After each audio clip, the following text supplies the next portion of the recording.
The scene holds, the shuttle drifting silently. The only sound is the low hum of life support and the soft, melancholic melody of a single piano, the beginning of Ales Grises from Wolf's Rain. The visual style is hauntingly beautiful, with soft, watercolor-esque space backgrounds. EXT. Space. The Lattice. The shuttle, a tiny silver seed, hangs before the vast, silent structure.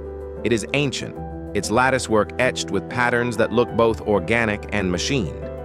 The central filament pulses with a soft golden light, its rhythmic cadence now unmistakably forming a complex, spiraling sigil, the same one from Kairi's childhood. Shuttle cockpit. The crew is frozen, their faces a mosaic of awe and terror, lit by the unearthly glow. The communications officer, RYO, shakes his head, his voice a tense whisper. RYO. It's not a transmission. It's an invitation. The shuttle's guidance is being overridden. Gently, like a hand on the shoulder.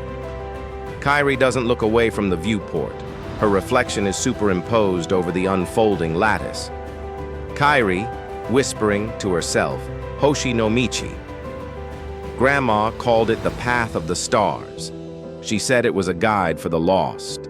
The central panels of the lattice continue to unfold, not like machinery, but like a flower blooming in time-lapse. From within the core of light, a form begins to coalesce. It is not a monster, not a machine.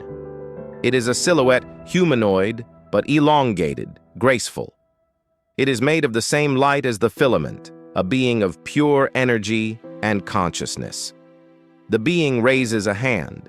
A single slender finger points, not at the shuttle, but at Kairi. A flood of images, sensations, and emotions crashes into her mind, bypassing her eyes and ears. She gasps, her hands flying to her temples.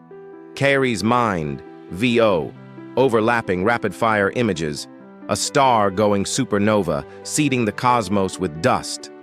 The first primitive probe, Voyager, its golden record spinning into the void. Her grandmother's hands, tracing the constellation on paper. The lonely, patient wait, listening to the silent screams of a species that didn't know it was calling out. Tears, crystallizing in the zero-G, float from her eyes. The crew watches her, horrified and confused. Captain Kairi, report! What's happening? Kairi's voice is choked with a realization so vast, it feels like drowning. Kairi. It's not a thing. It's a memory, a keeper, the Helios Array. It wasn't lost. It was found by them.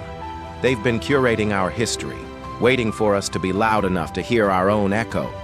The light being's form shimmers. The pulsing signature on the lattice changes. It projects a new sequence, simpler, more fundamental. A single perfect circle, then a line extending from it. Ryo, it's a course correction, a vector. It's pointing somewhere. Kairi unclips her harness, floating toward the manual navigation panel. Her movements are not her own. They are guided by the symphony of light and memory playing behind her eyes. Kairi. It's not a location. It's a question.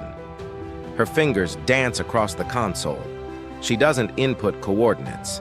Instead, she accesses the cultural database and pulls in file, the digitized image of her grandmother's star chart with the same sigil drawn in the margin. She transmits it, a simple answering gesture. For a moment, nothing. The lattice is still. Then the entire structure glows with a gentle, warm light. The being bows its head. From its core, a single perfect sphere of light detaches and floats toward the shuttle. It passes through the hull as if it were mist, entering the cabin. The sphere hovers in the center of the cockpit, filling it with a peaceful warmth. It pulses once, and a wave of pure, unspoken understanding washes over them. Not a warning, not a threat, but a greeting, a welcome. It then drifts to Kairi, touches her forehead, and dissolves. The lattice's light fades. The structure begins to fold back in on itself, returning to its dormant, asteroid-like state. The override on the shuttle releases. Silence. The crew stares at Kairi, who floats serenely, a single shimmering tear tracing a path down her cheek.